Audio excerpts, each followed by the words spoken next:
Hello everyone. Today we will be building a secret base and I'm going to show you how you can add several different secret entrances, such as the trapdoors from my 100 days video, and also a hidden door, as well as a huge statue that unlocks and rotates. This is build number 12 from my 30-day challenge series, where I build 30 create mod builds, with each build taking less than one real-life day to build.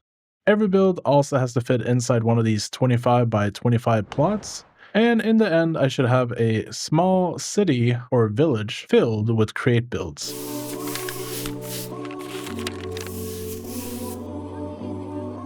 For this build, the first thing I will do is some terraforming and clearing out some space for our hidden base.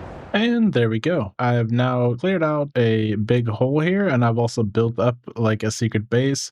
This is going to be our trapdoor that opens up, and we're going to add like a little door here that just opens on the side here when you press a button. And finally, this statue will just rotate up out of the ground here, and we'll add like a little secret entrance here.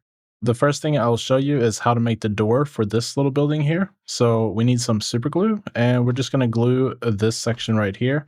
You could glue the buttons as well, because they are also blocks, but Create has made it so they will actually stick there. And if you accidentally glue something like this, you can left click and it will remove that section. To actually make this door that we have here functional, we need to go down here and grab a mechanical bearing, which we're going to place right down here. And we need to flip this with our wrench so that it's facing upwards. And we want to set the movement mode here to not always place when stopped. We want it to only place near initial angle. Now we can see that our door is actually this section up here. So as we walk up the stairs, we can see this big door here. And we need to also glue this block here. So I'm clicking on the section itself up here and then gluing another block right here. The rotational force that we have to rotate this mechanical bearing is going to come from in here, where we're going to put a water wheel. To get that force, I'm going to use a gearbox to make a 90-degree turn here. So we're going to flip that. And then if we go to the other side here, you can see that I made some room already for a water wheel, which is going to go here. And then we need a sequence gear shift, which we're going to place right here. And if you right click on a sequence gear shift with an empty hand, you can see that we have some settings here of what we want to do. So here we're going to want to turn this 45 degrees one way. Then we want the door to stay open. So we're going to have a time delay by, let's do like 4 seconds. And then we want it to turn back to close. So then we're going to have turn by angle set 45 degrees. And then we're going to do the opposite direction. And that's going to open our door. Now to give this some power, I am going to grab a shaft and we're going to put a water wheel right here. And then we're going to place some water in here. We're just going to let the water wheel spin. But we do need to put a block here as well to prevent the water from flowing on top of the water wheel.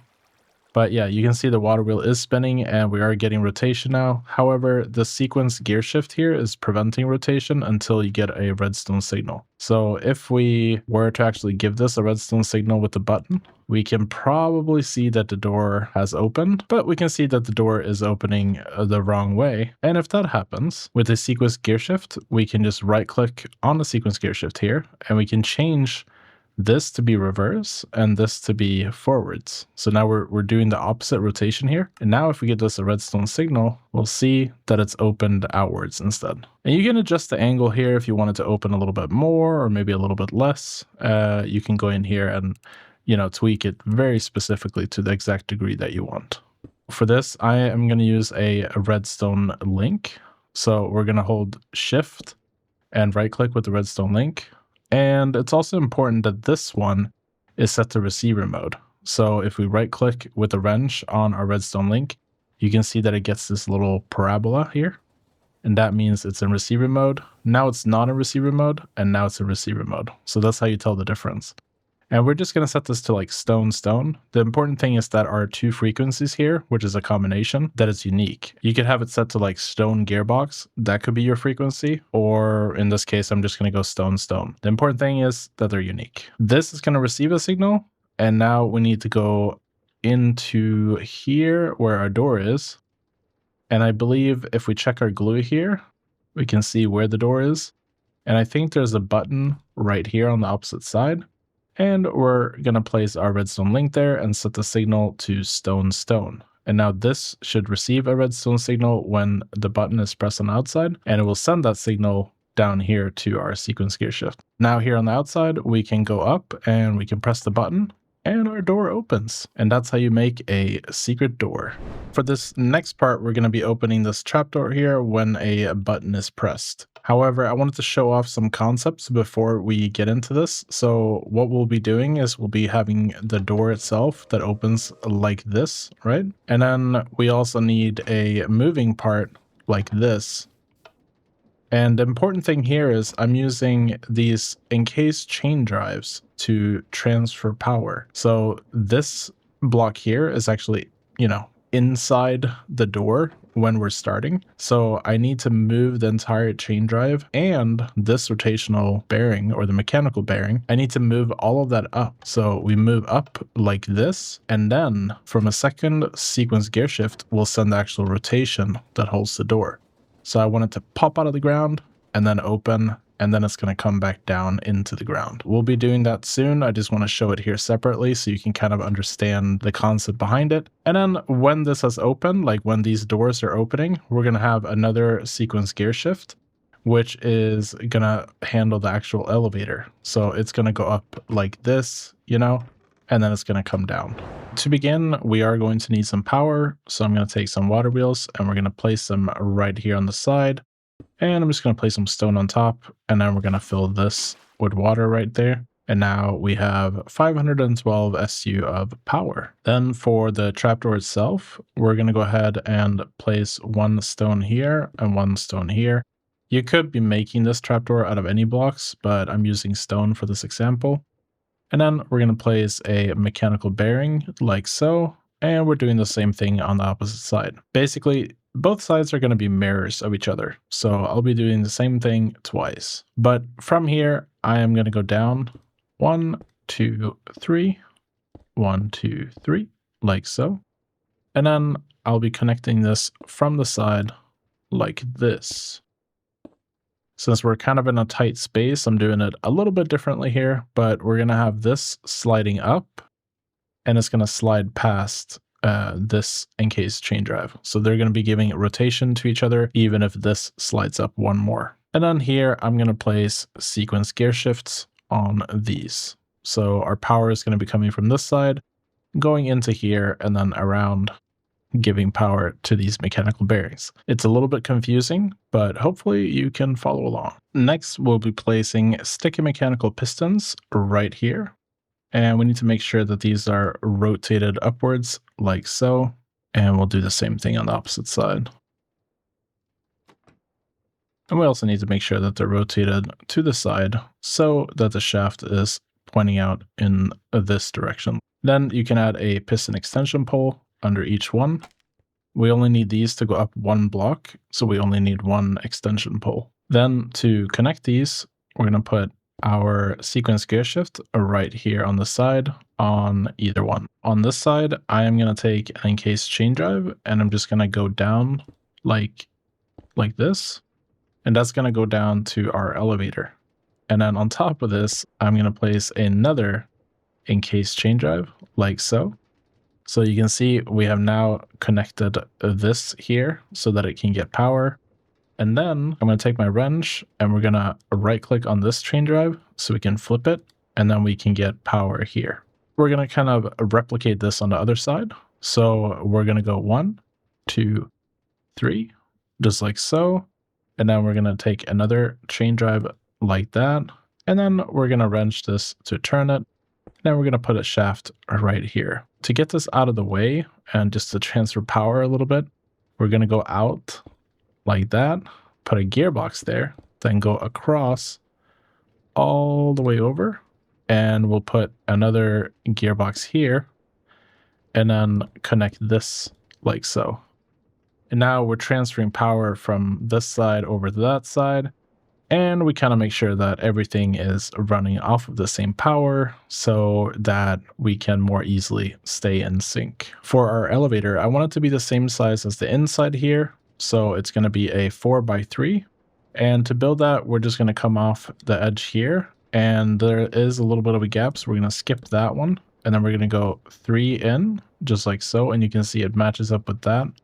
And then we're going to go 1, 2, 3, like so. And now we have a 4x3 area, which is going to be our elevator. And that's going to go in between all of this machinery when it goes up. And to give this elevator some power, we're going to extend our encased chain drive here. So we're going to go down 1, 2, and then we're going to place a rotational speed controller right here and a large cogwheel on top of that.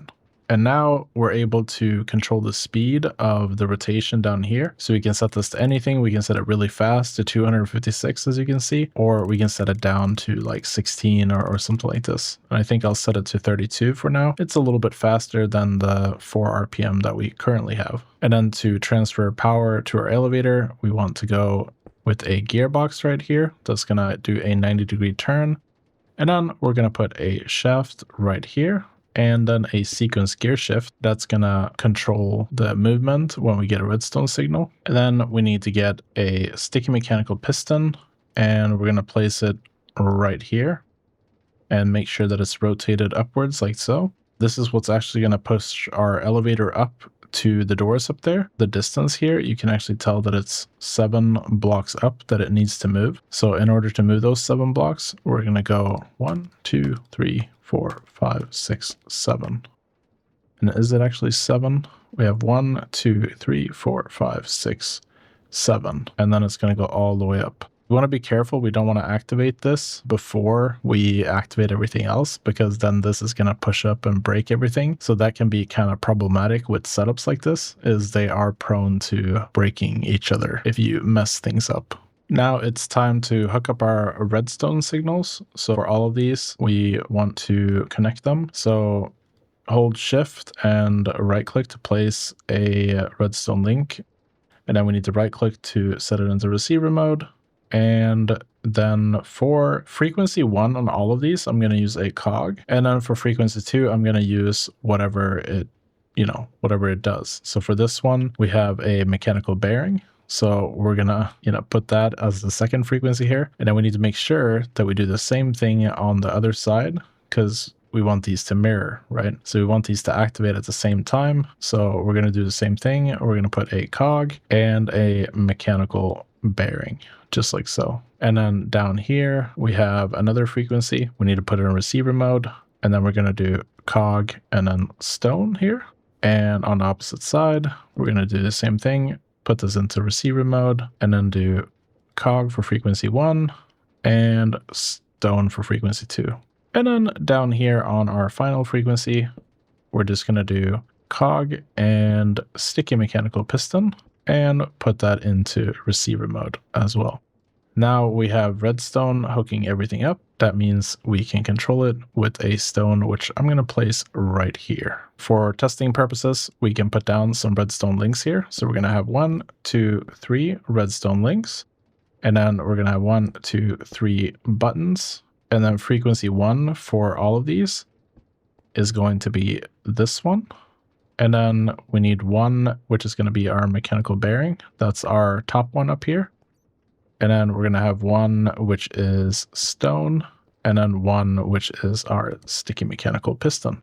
When you're first starting out, you probably want to set these to long timers just to make it easier to debug. But basically, this is the sequence gear shift for this mechanical bearing here. So for turning this 90 degrees, we want to actually set this to 45, and it's gonna do a time delay of 3 seconds. And no, we'll set it to 5 seconds. And then we'll do turn by angle 45, turn it back again. And then we need to make sure that we're doing the same thing on the opposite side. So once again, 90 degrees, time delay, what do we say, 5 seconds?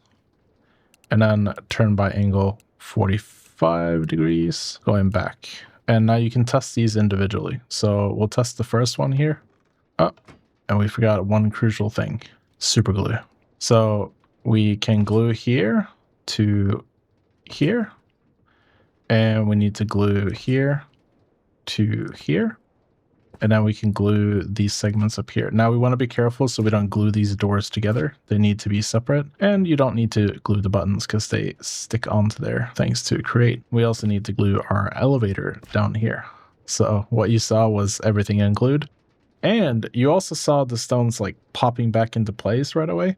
And that's because we forgot to set our mechanical bearings here to only place near initial angle. So we'll do that for both of these, just like so. And now, if we go and try this again, we should now see that it's actually opening. So there we go. That's step one. Now, these need to be set to turn mode piston by 1 meter. And then we're going to do a time delay of, this one should be a little bit longer so that we have like a little bit of time before the gates upstairs close. So this is like on 5 seconds. We're setting this to 10 seconds just so that it's longer because this is going to move first, then that's going to move. So it has to like open and close before this can move. And we just had a turn to move piston 1 meter forwards and backwards. Here we're going to do the same thing.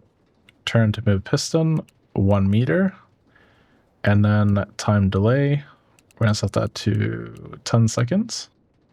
And then turn to move piston 1 meter backwards. And now we can test this separately. So we'll just hit that. We'll see. Okay, it's moving up 1 meter. Is it working? No, we forgot to glue some more stuff here. Things are not working. So yeah, this is what it looks like when the code is not working. To kind of fix this issue that we have here, we're going to right click here and I'm actually going to reverse the rotation here. It doesn't really matter too much. Basically, I want everything to end where we can glue it. So I want everything to end where it's up. So it's going to take a little while, but 10 seconds later. There we go. Now that these are up, we can actually go ahead and glue them. So we want to glue this. And I don't think we don't need to glue it to the actual stone. Yeah, we don't want to glue it to the stone. So we just want to glue these so that they come back down. Because right now they're not coming back down. Oh, we may have to temporarily glue this. So this is not really what I wanted to do. But just to fix our mistake here, instead of having to rebuild it, we're just going to temporarily glue that. And then now this one needs to reverse like so, because we want it to end in the down state. And this one also needs to reverse.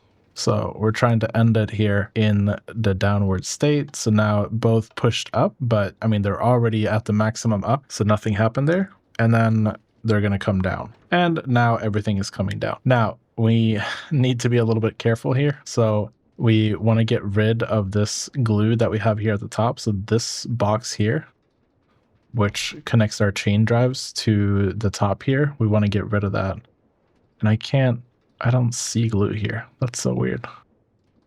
Yeah, we want to get rid of this glue. So whatever's connecting this to the top here, we don't want them connecting. But we do want to glue this. So we want this to connect.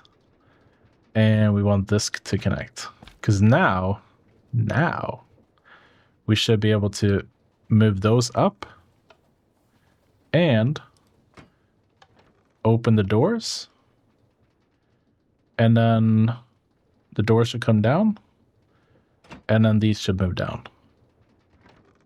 There you go. So first part done. We can move these up a little bit more because I see that they're not like fully opening. So we can go ahead and click on our sequence gear shift here. We can actually turn these up to like 60, I think. So let's do that on both of these sequenced gear shifts here. And now it's going to look a little bit nicer. So now that's going to give us like enough space to actually walk out of the elevator. The space was a little bit tight before. So now we can do this. And then we hear that click. And then we do that. Now it's open. And then it's going to go down and close again. Just like that. Now, everything I've been doing here has been controlled with these stone buttons here, and it's been done manually. So we can get rid of those, and then we can add a timer using a pulse repeater here onto these bearings up here that are opening the doors, and then get some redstone back like this. We can get rid of this button as well. But we'll get some redstone back like this that will kind of control everything. And then when we press this button here, it's going to give a signal to both of these setups. And what I'm going to assume is that it takes maybe about a second. I mean, we can still have a button here for debugging, but 1, 2, okay, maybe it takes like 2 seconds for those to go up, and then we have 10 seconds for them to do something, and then 2 seconds to go back down. For that, what we're going to do is we're going to set this to a 2-second delay, just like that. So 40 ticks, and we're going to see if that works. So it's going to wait for 40 ticks, and then it's going to send that signal. No, that was a little bit too soon. So here it's all about tweaking the timing. Oh no, it did send the signal, but it sent it while everything was moving. So we ended up with this terrible thing. We fixed it. We fixed it. Okay. So now we'll set this to 3 seconds instead, and then we'll see. There we go. That was almost perfect. 3 seconds was perfect. So yeah. Maybe not. Maybe it's a little bit slowed. So we can go ahead and add like half a second to that. So we'll bring this back a little bit more. And then we'll put another redstone pulse repeater here. And we'll set it to 10 ticks, because 10 ticks is half a second. So now you can see it propagates, opens up, and does it close? Boop.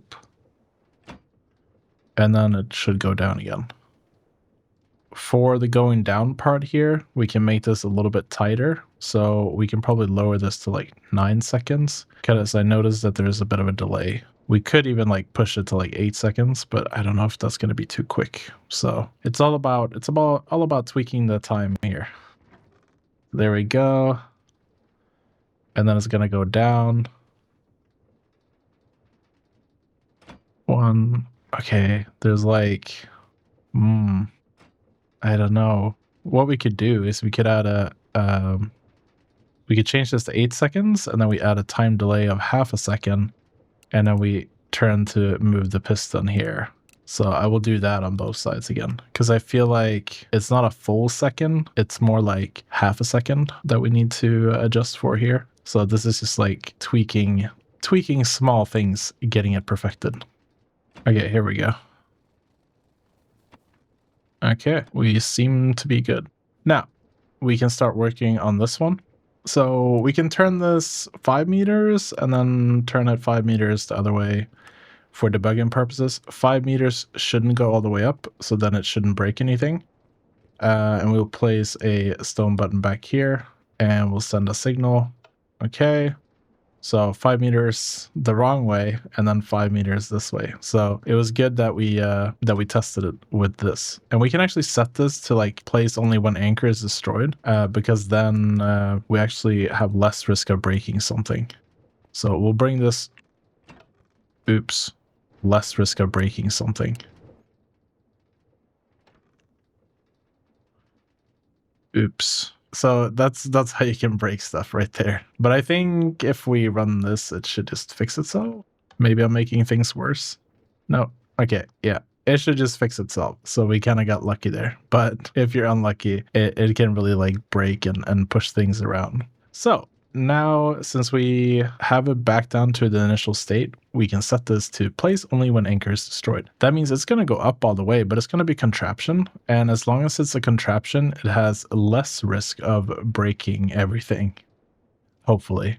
And now we're going to go all the way up, and then it needs to go that way, and then it needs to go all the way down again. But we want to delay. I don't know how long the delay is going to be, but we're going to put this at 7 meters this way, 7 meters that way. That's the full length. And then we're going to have a delay. I think this was like, what, 8.5 seconds? Yeah.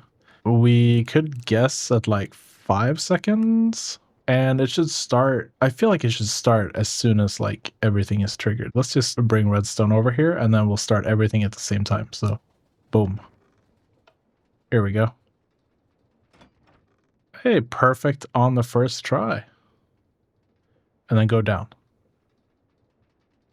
Oh, okay. I was maybe a little bit late there and going down. So I would probably do it like 4.5 maybe.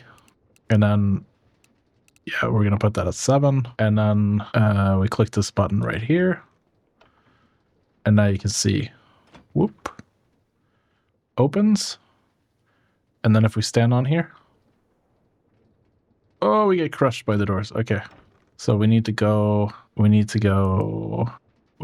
try it 3 seconds. We'll just be ultra safe here. So boom. We're going up. Ta-da! We're here. And then shoot. And then the doors close above us. I think that's perfect. So that's kind of how you tweak the timing and everything, you know, and that's how you make it work. And now you have a secret elevator for your base. For the next part of this video, I needed some help, and that's why I brought in Guybrush. Hello. He's going to help turn our statue into a fancy looking secret entrance. What are you thinking? I don't know. I'm just trying to make this thing move, basically. Looks like it's working. Yeah. Maybe a little bit slower would be nice. Yeah. Maybe a little bit faster. Okay. Yeah. Like, the concept works, at least. So, I guess you're going to put a minecart here. Yes. Right here. Maybe 1 block lower. Yeah, it's really cool. And then since it's a contraption, it can go through the hand. Yes. Nice. I can almost get out. This one too could go a little bit faster. Yeah. I mean, it's good to get the speed down. I mean, if we move it slower like that, it will make it seem like it's heavier as well. So it does have like a little bit of a cool aspects to it. But I think, yeah, maybe a little bit faster. Yeah, it's always important to find the correct balance because otherwise the audience is going to get bored. Yeah, I think 8 RPM could be pretty nice. I just need to hook this up with it now. Yeah, I guess I need to build the rest of this. I want to be smart about how we build, because we don't have to move a lot of it. Like, we don't actually have to move. Yeah, I guess we have to have a little bit of walls here at least. Yeah, and some stairs to go down. Yeah, but then we don't have to have anything after like 3 blocks down. Then we can just have structure that doesn't move, is what I mean, if that makes sense. And then I'll just glue this stuff. Oop. Yeah, I know you're like, you prefer not having so much glue. Yeah, that's just a matter of server performance. It's not meant to be played with a lot of people in it. So. You should have been with me for my creative interactive video when I tried to glue the giant airship that I have. That. Yeah, actually, I'm glad I wasn't there. That sounds like a nightmare. And this is getting confusing. And this time we'll have red wool, because that's what I thought you said for a second. And we'll just do like a 4-second delay. Right now, you're still sending both at the same time because of this circuit here. No, it'll be fine. No, it'll be fine. I promise, it'll be fine. It'll be fine. Don't worry. I'm still worrying. Yeah, you have to learn. You have to learn to trust me, Guybrush. Actually, yeah. I'm. When you said that, I'm actually kind of like questioning myself if I'm thinking about it right. But let's see. Okay, you ready? Go for it. 3, 2, 1. That's a good start. Okay, a little bit early, maybe. So that needs like 5 seconds, 6 seconds, 7, 6 or 7 seconds. Yeah. So we increase this by, we'll say it's like 36. What do we say? It was too fast to start. So like 6 seconds. This probably needs like 38 seconds done. You're kind of hitting your head on the way down, but it's fine. It's hard to Can tell. stay here without getting crushed. Oh, this is gonna be scary. Yeah, this is gonna be scary. Might need some extra building wool. Yeah. But I think overall it's pretty good. It's definitely working. Missing a block here. Yeah, we don't talk about that. All right, let's see the animation.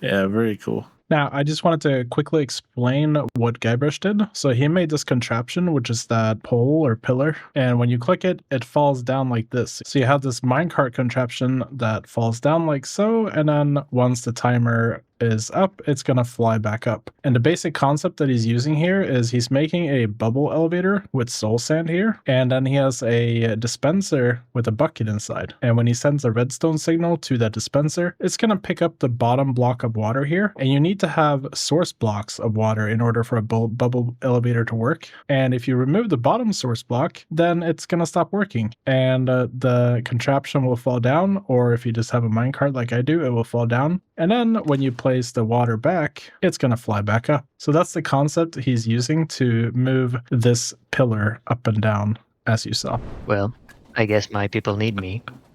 Bye, Guybrush! Bye, have a great time! The schematic for this build is available in the video description. If you made it this far, I want to say thank you for watching the entire video. If you enjoyed it, make sure to give it a like and subscribe for future videos. It helps me a lot.